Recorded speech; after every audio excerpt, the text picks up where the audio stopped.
想不想体验睡在百年警察宿舍里，妈妈还能跟女儿一起换上美美的浴衣？这趟无期2天1夜，我们要带你住进古迹，以这个超酷的据点为目的，白天出发追寻那拥有天使光环的米糕，品尝清凉消暑的怀旧藕冰，还要带小朋友到特色公园嗨玩水战。当然，千万不能放过百年老街台湾咸蛋糕创始店的美味，还有比名产地更胜一筹的金牛角。一趟结合古迹住宿、寓意体验、美食暴击与亲子欢乐的无期之旅，准备好跟我们一起出发探险了吗？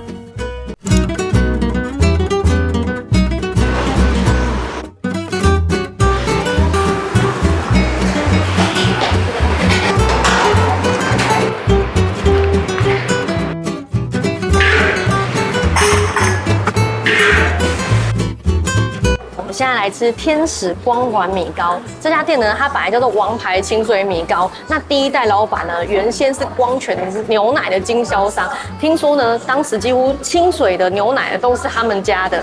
然后后来啊，因为超商慢慢的崛起啊，大家就不需要再跟经销商买牛奶了嘛，所以呢，老板就开始改卖同仔米糕。为了杀出一条血路呢，他就研发出，把一圈卤肉啊放在米糕上面，看起来就像天使光环一样，因此得名。那现在呢是第二代老板啊，他为了要把这个发扬光大，所以就干脆就把他们招牌直接改成天使光环米糕了。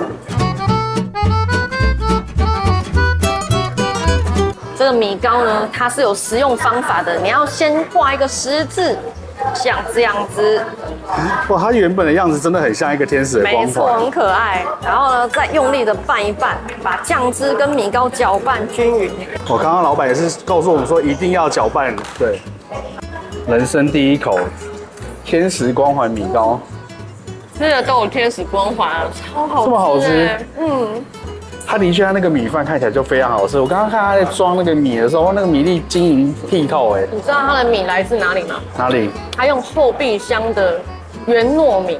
台南的哦，那我爸就是那个中学的。这个米啊，真的是非常的饱满，然后有嚼劲，咬在唇齿之间呢，好像会有抵抗力，一直去抗拒你的牙齿。我觉得每一颗饱满都像一颗 BB 弹这样子。你看啊，它虽然这样子酱色蛮浓郁的，而且油亮啊，可是实际上吃起来呢，却不会让你觉得油腻太重口味。其实调的是蛮平衡的，很好吃，很好吃。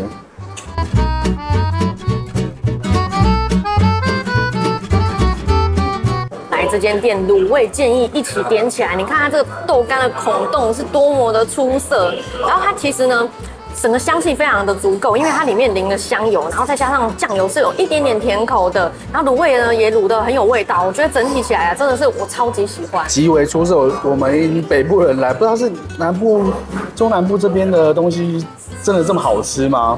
可是在地名店。我觉得这个猪头皮也好好吃哦，它的胶质感。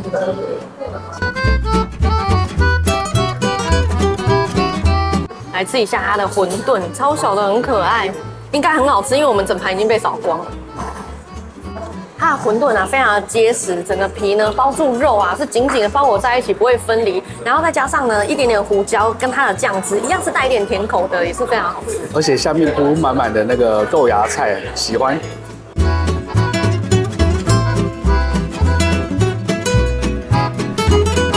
我们还点了一碗肉羹汤，也是蛮多人会点的。它的肉羹跟我们想象的不一样，是这种赤肉羹，你看哦，就是瘦肉，然后而且它的汤是清汤，不是勾芡的，而且不带颜色，不带酱色的。然后里面有很多的萝卜丝，清澈透明。我们真的太少跑台中，所以都不知道说，台中的肉羹汤长这个样子。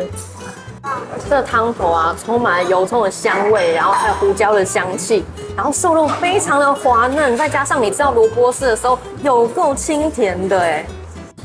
它这个汤根本就是萝卜汤，然后变成萝卜丝做的萝卜汤。重点是它这个肉羹啊，它勾芡的比例非常非常的低，所以它的肉的比例非常的高，吃起来滑滑的，很好吃。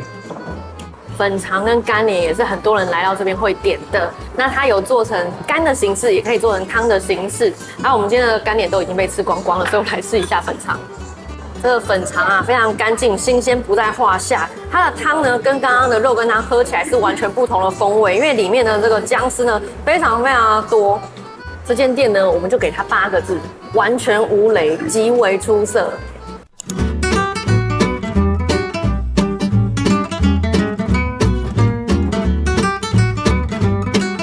我们现在来到顺心玉冰老店，这是一家超过60年历史的老字号。它的冰品呢是走怀旧路线的，而且价格很亲民。我们来看一下，这就是我印象中的玉冰的样子。然后它有吃的顺序的，因为呢这个冰呢它都是很实在，没有添加物的，所以你要从口味淡的慢慢吃到口味重的。那我们今天选择了芋头、红豆跟百香果啊，它其实有6种口味，然后也有其他的产品，还蛮多的。其实你问我哪一个淡哪一个重，我没有办法分得出来。那老板跟我讲才知道，因为我觉得芋头是最浓郁，可是其实它是最淡的。对，我刚刚也想说，应该是要从百香果开始吃才对。这样看起来好像上文哦。来吃一个，来吃一个，原谅我乱讲话。哦，秋台吃上文。以前的那个阿嬷家的那个上文就长这样。好吃也没去剖。说真的，很好吃哎，它的口感比较类似像冰淇淋那样子，不是那种把布的藕冰，因为有时候做的这样块状的，它会口感比较水一点点，比较像把布一点点。可是这个呢，就是哇，很舒服，像冰淇淋一样。它的用料都是非常讲究的，芋头使用的是大甲。我跟你讲，我刚刚咬下去，整个就是大甲芋头那个味道，就是完全涌现出来那个味道。他刚跟我讲说，这大甲的味道，然后大甲什么味道？来，这个是红豆泥。红豆，红豆泥，红豆哦，好吃哦。就是使用我们台湾的红豆，真的也是非常好吃。然后可以吃得到一点红豆的沙沙，不会太甜，牛奶味蛮香浓的。这就是红豆沙牛奶，把它做成冰淇淋的滋味。好好吃哦，这2个都好好吃哦。真的很好吃哎，它吃得到那个红豆沙打得很细的那种，没错，沙感在里面。继续吃第3块沙布。很香，那个果酸香马上就冲上来了。这百香果浓度很高，而且是非常的自然。刚刚听老板跟我们讲说呢，他是亲自去埔里摘百香果回来的，还跟我们推荐了那边的美景。它这个很特别，里面有把那个百香果的籽啊打进去的那种味道。因为我每次吃百香果都会一直咬那个籽，对，所以我很喜欢这个味道。接下来呢，这是我看到这家店啊，会让我想来的一个点。他们家有卖汉堡冰，然后我想说，什么叫做汉堡冰？我本来想象是都是汉堡一样，结果一看，它这个很像日式的那种和果子点心，应该是叫最中饼。对，它外面饼是用最中饼，然后里面夹冰淇淋这样子。好，我们来吃吃看。这个口味也很特别，它叫做生牛奶糖挂号葡萄干。真的是一咬下去，你就可以感觉到牛奶糖的那种香浓，可是没有甜腻。然后再来是葡萄干，真的也是你咬大概1口就可以吃得到了。它里面非常的饱满，我觉得很豪迈，吃起来很爽快。这个品相呢就没有其他口味可以选择，可是我觉得它跟生牛奶这个口味啊，生牛奶糖这个口味真的非常的搭。它如果再做别的口味，我看它会忙死。不小心又吃了一个生巧克力的，这个也要吃起来哦，大人味的好棒哦。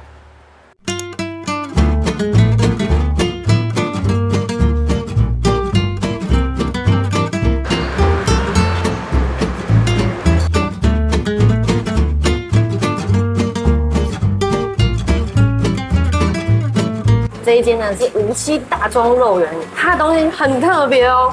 你看哦，它是在肉圆里面呢，再加上黄面，很少看到这种吃法吧？这间店呢，其实它也是在地超过50年的历史。最早呢是3轮车摊贩，然后现在传承到第3代，也有了自己的店面。那现在这种肉圆盖面的吃法呢，其实是到这一代它才发展出来的。我刚刚看还有一个品相也是肉圆盖饭这样子，好酷哦。先来吃吃看面。这个面条啊，拌的是原本肉圆的白米酱，再加上里面的蒜味呢，还蛮浓厚的。没想到跟面条这么搭，这么的顺口。我刚才看到它旁边写一个肉圆盖饭，我还不知道会是什么味道。我原本想象不到说肉圆跟面会是什么样的味道，就吃下去就是很好吃的那种干面。我刚刚突然觉得，好想加点辣，我就在旁边看到这个甜辣酱。加了一点甜辣酱来帮大家吃吃看。这甜辣酱也是非常好吃的，它的甜味呢是大于辣味的，所以整个是很柔和、很好吃的一个口味。会推荐大家要加这个酱，不过等面吃了一半再加，因为我觉得它加上去之后呢，整个口感层次变不一样了。我们看有一个频道叫做拉面浪人嘛，他们会讲说哦，加什么东西让它转味，就是像这样子。试一下它肉圆的皮，这个肉圆的皮啊，蛮 Q 的，不过肉圆的口感真的很见仁见智。像我自己是比较不喜欢 Q 的，它刚好是比较 Q 的，这是蛮见仁见智的。对，但我觉得是个好吃的肉圆啊。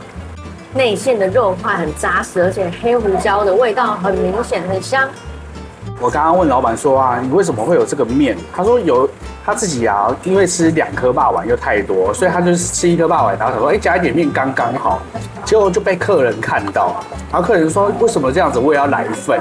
就大家吃着吃着就喜欢上。然后他说他自己吃啊，都先吃霸王的皮，然后里面不是有肉嘛，就跟面混合在一起。我觉得老板很懂吃，整个这样吃起来很新鲜、很有趣，而且真的好吃。这一碗真的很大碗，这一碗多少钱？75块。对我们北部人来说，我觉得算划算，因为可以吃得很饱，2个人吃1碗 OK。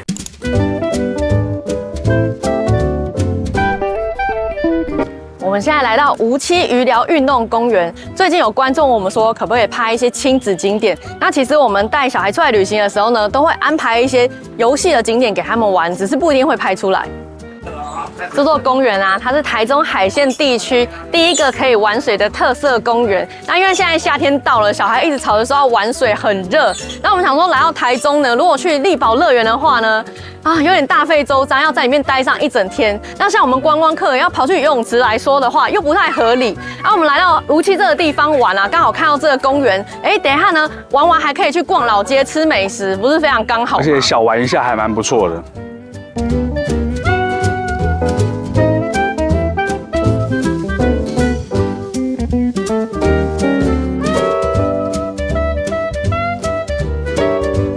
这里很棒因为我们有时候啊是出门之后才会临时决定要去哪里，然后有时候到了之后呢，你看大家都有带工具，但是我们就没有带，就很扫兴。但是这里你都不用，他就直接帮你准备好大型水枪了，人来就可以了。像戏水区的手压泵浦还有取水器呢，它是全天候开放的。但是像水枪呢跟水廊道呢，它是有时间限制的。然后大家可以看一下这边的时间表。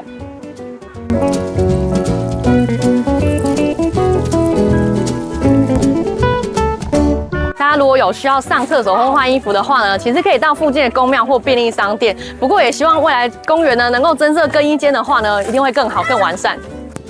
现在台湾很多公园都越做越棒了，还会融入各式各样不同的主题。那像我们今天看到这个公园呢，它是以航海为主题的，结合了当地的人文历史跟渔业文化，透过设计师实地考察、细心观察大家的需求之后打造出来的。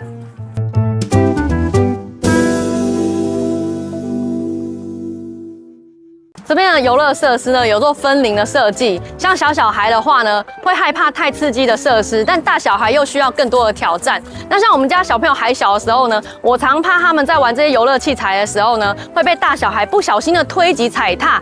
那像现在如果它分龄的话呢，我们也可以稍微的去避免大小孩跟小孩之间的推挤冲突。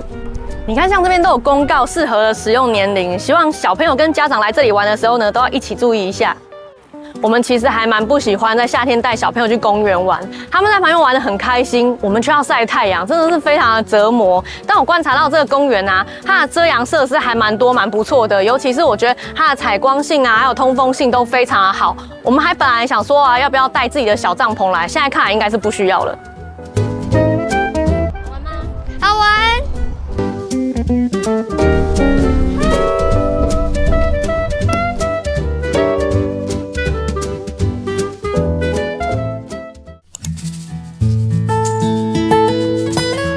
我们现在来到无期老街，这条老街呢，它最早是发展于鼎恒街。那我们可以看到街上的这些建筑啊，它都是保存的，就是还蛮传统的样子啊。据说呢，它现在这个建筑啊，大多都是在日本时期的时候重建的。因为1935年的时候呢，中部发生一场大地震，那时候就是建筑都全毁了。然后后来经过市区改正计划，街道拓宽之后呢，改以就是建造日式的2层楼混凝土洋房。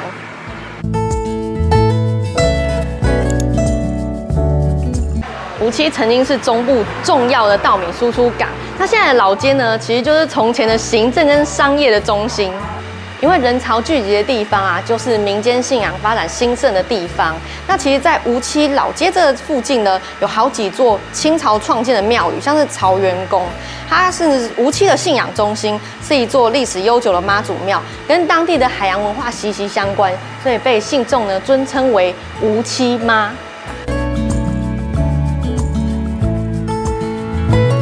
我们现在来到梧栖老街的彩绘墙，这彩绘墙呢，其实就在桃园宫的正对面而已。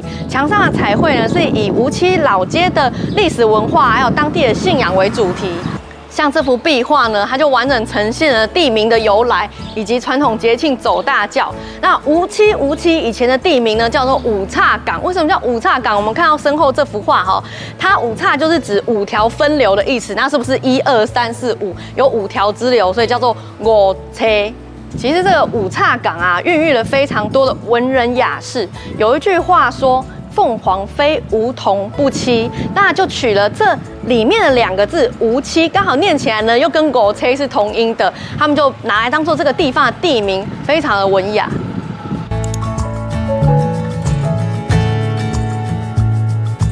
我们现在来到真武宫，这座庙的历史也是非常悠久了，创建于清道光29年。那它现在里面呢，其实还保留了很多清代的文物之类的。然后里面呢，主要是侍奉玄天上帝，还有另外一个重点是虎爷。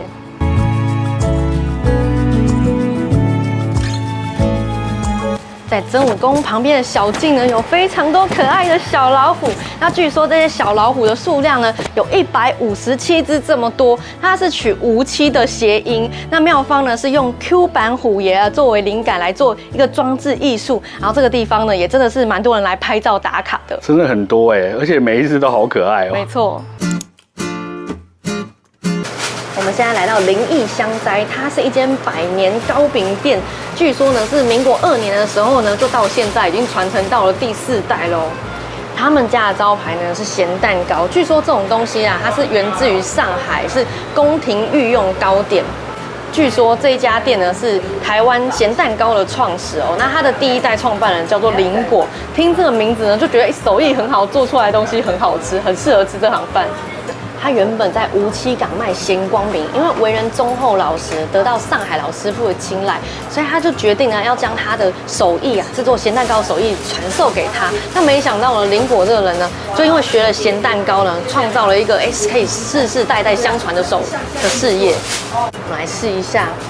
哇，你刚刚拿起来的时候好香哦，就超香的。原本听说这个刚开始在卖的时候不是很有名，因为大家听到蛋糕是咸的，心里会怕怕的。可是这种东西我们尝过一口就会知道有多好吃，因为我们以前有吃过那个里昂的嘛，我就觉得哇，咸跟甜竟然可以这么搭配。我来试试看这个。哇，它里面的内馅啊，卤肉切的超大块，还有香菇，有够香的。然后它的蛋糕体呢也不会太干，是保有湿润度的。重点是那个蛋糕体里面，我吃到一种熟悉的味道。它这个里面的内馅就像我们吃那种很传统大饼的那种内馅的味道，然后它吃到里面的肉块还是这样一块一块的，很扎实的这样子。大家看好了。对，而且我觉得它那个香菇啊，还保有一点点那种湿润度。好吃好吃，这个我喜欢。它虽然很大一块，可是很刷嘴，你不自觉就会一整块吃完。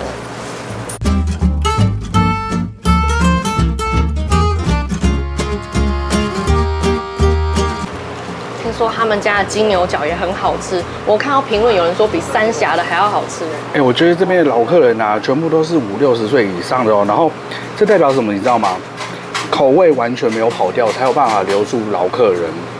我只能跟大家说，他们的评论说的是真的。然后而且这个金牛角里面呢，这个口味蛮特别，里面包麻薯，所以你可以吃到。三峡的很好吃的呢。那不然你试试看，是不是？你刚刚那个表情这样，吃一口就，这样子。真的。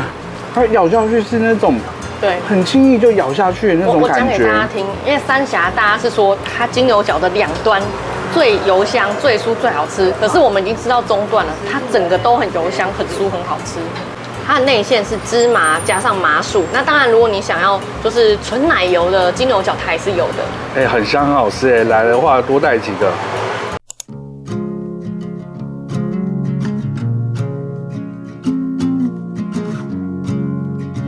们现在来到57文化出张所，等一下呢，我们会在这个园区里面逛逛、拍拍照，体验浴衣，还有我们今晚会住在这边。首先，我们一进来这个园区呢，它里面是一间冰淇淋店，然后里面很多口味的意式冰淇淋，所以我们就选了几个口味来试试看。点了2个口味，是柑橘跟这叫什么西冰之类，是不是？对，它是蝶豆花跟北海道生乳的，蛮特别的，我来吃吃看。这个是淡蓝色，真的是眼泪的颜色，好漂亮。它咸咸甜甜的，然后生乳的味道非常的重，好好吃哦。这是宫老瓶柑橘，看到宫老瓶我就一定会选，它的柑橘香味特别的突出，超香的。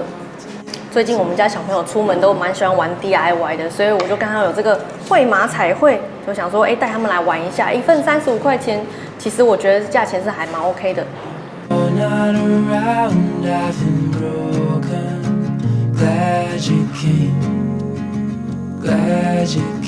我的绘马完成了，重点是这一面。什么订阅暴增，酸民退散？没错，好，现在我要把它绑上去了。你好好把它绑紧一点啊！哦，对啊，尤其是酸民，赶快退散啊！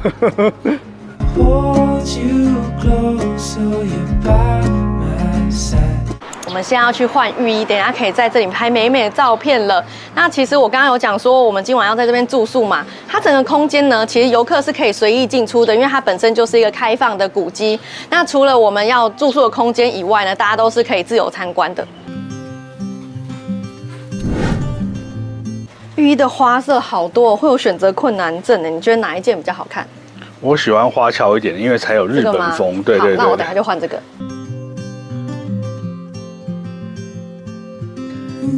小平，你在干嘛？我在挑发饰啊。哦，你喜欢哪一个？还在挑是不是？都还蛮不错的。你换和服开心吗？开心，看起来超漂亮的。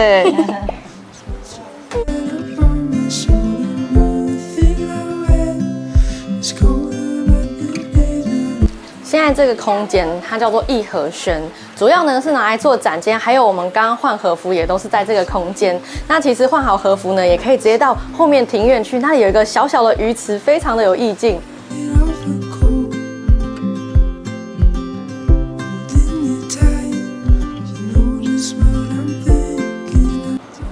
57文化出张所，它的前身呢是57警察官吏派出所及宿舍群，它其实就在朝元宫的正旁边。因为以前呢这个地方是人潮聚集的地方，所以就在这里的建立派出所，方便管理。管理吗？你看我们走着走着啊，这里是朝元宫的侧门，所以这里很特殊。左边呢是清代的建筑啊，右边呢是日式建筑，好方便管理。出张所整个园区里面呢，其实是有3栋建筑，最前面就是我们刚刚吃冰淇淋跟换浴衣的地方。那在我右手边的话呢，它是副所长跟巡佐的家。那左边的话呢，是所长的家，我们今天晚上要住的地方。那你可以注意到哦，它两边的构造长得不太一样。左边的话，所长的家呢，它是全木造的房屋。那这边呢，副所长的家呢，它是砖造的。那里面呢，它是采用编竹夹泥墙这种叫做真壁造的工法，作为里面的巩固。为什么感觉副所长的比较先进的？可是所长他是自己住一间啊。那这边的话，他副所长跟巡佐是一人分一半啊。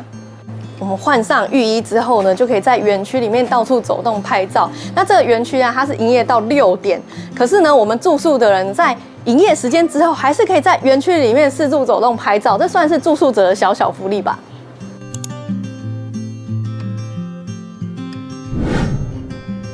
再进来是玄关的空间，还蛮宽敞的，我觉得放个7、8双鞋子都不是问题。来为大家介绍一下我们今天的住宿，这是古迹全台湾唯一的民宿古迹哦。唯一吗？唯一，我刚刚看电视上介绍的他们的电视。进来的第一个空间呢，这个空间叫做座敷。那座敷其实就是客厅的意思，是这样吗？所以是客厅娃娃就对了。对。一进来就看到金牛角，灵异香的，刚刚吃过超好吃，还好我们刚没多买。整个格局其实跟我们住日式旅馆还蛮像的，日式旅馆也是会有个小客厅，然后这边的拉门拉开来呢，就是会有一个小阳台，然后让你可以坐坐啊、喝茶、吃点心的地方。其实我们也住过不少60、70年的老房子，然后日本的。我们其实也去过蛮多所长的家，那以往呢都是在里面纯参观啊，或是喝喝咖啡而已，但今天呢却是真正的可以在里面入住哦。我们发现所长的家好像都有这个空间，那这个空间呢，不知道应该说是偏厅啊，还是小阳台。给大家看看我们的房间，其实就跟刚刚的那个座敷是通的。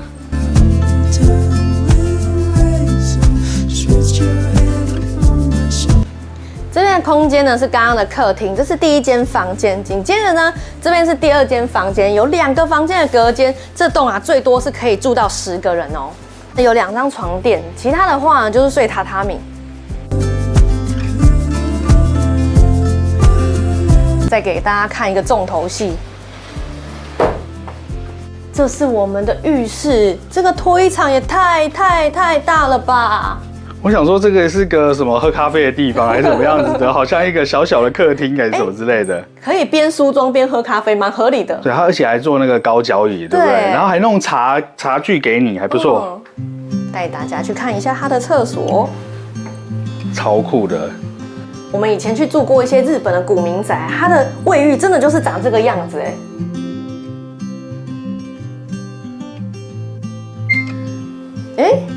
它这个房子每一个隔间都是相通的。没错啊，日本的房子他们就是整个全部都是打通的。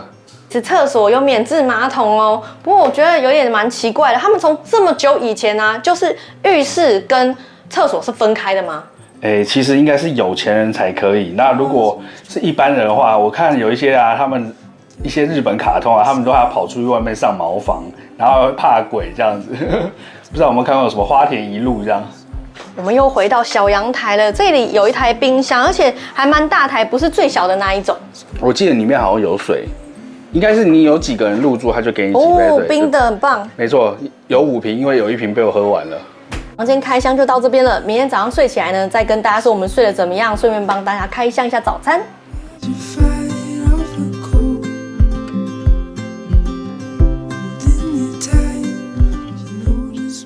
一觉起来了，来跟大家分享我们的体验。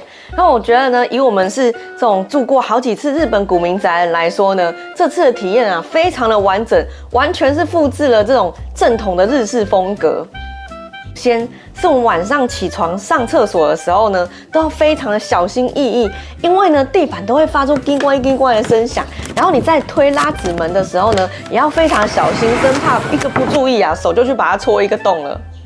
这间房子是木造手做的，那卡榫呢多少有点不平整，所以你在推拉门的时候呢，会有点像小偷的样子，他没有把头巾啊绑在鼻子上而已。再来是洗澡的部分，我觉得水压有比较小一点，不过呢，这是所有老房子的特征，像我们之前住日本古民宅的时候呢，也都是这个样子的。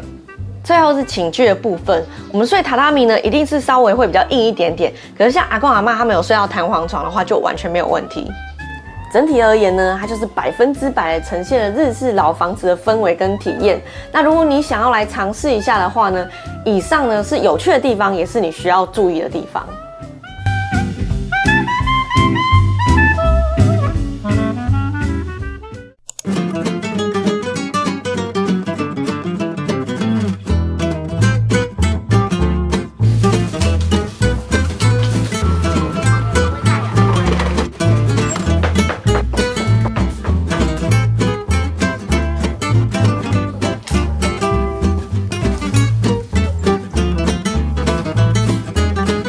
早餐来吃林家烧饼，这家是梧栖老街的100年老店，然后也是呢梧栖文化出道所配备的早餐。这家店呢早上6点就开始了，而且价格非常的亲民，除了肉粽之外呢，每一样都是15块钱，而且呢它的食材啊都是老板啊亲手制作，所以你来这边呢可以看到老板正在揉面团做烧饼。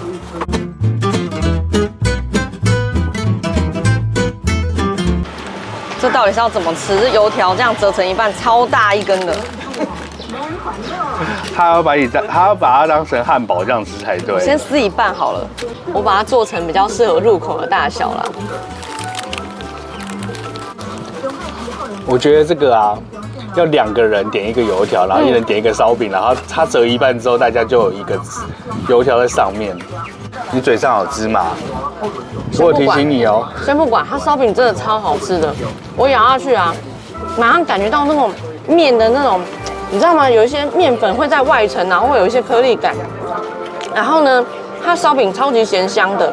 那油条呢，不太有存在感，可是我觉得是个优点，因为表示油条一点都不油腻。你的手上跟嘴上都有芝麻。这油条质地还蛮特别的，松软松软，一点都不油腻，不同于一般我们吃到的脆脆的口感。这家店名呢，还有另外一个挂号，它叫做怀念古早味烧饼。那的确，现在在一般的豆浆店呢，我很少看到有纯手工的烧饼了。它这个面香啊，真的是超香的，有够喜欢，很想要多带几个回家。它其实吃起来是粗糙的那种口感，像是那种手工在做的那种味。的确，它就真的是真手工这样子。豆浆也是好好喝哦，浓郁中带黄豆香，然后有一点点的焦香味。我觉得如果很怕焦香味，你可以尝试看看，就一点点而已。我们来总结一下，今天的影片呢是无期一日游的行程，大家可以完整复制我们行程。那其实呢，你只要把早餐放到最前面去，把住宿拿掉，当日就可以来回。那像我们一样住了稍远的朋友呢，可以按照我们这一集的行程安排。我们今天呢有开箱一间特别的古迹民宿给大家参考。那如果第二天的话呢，就是可以再到附近的一些景点去走一走，或是像我们一样慢慢的开车回家。好，那我们这一集就先到这边啦，大家拜拜。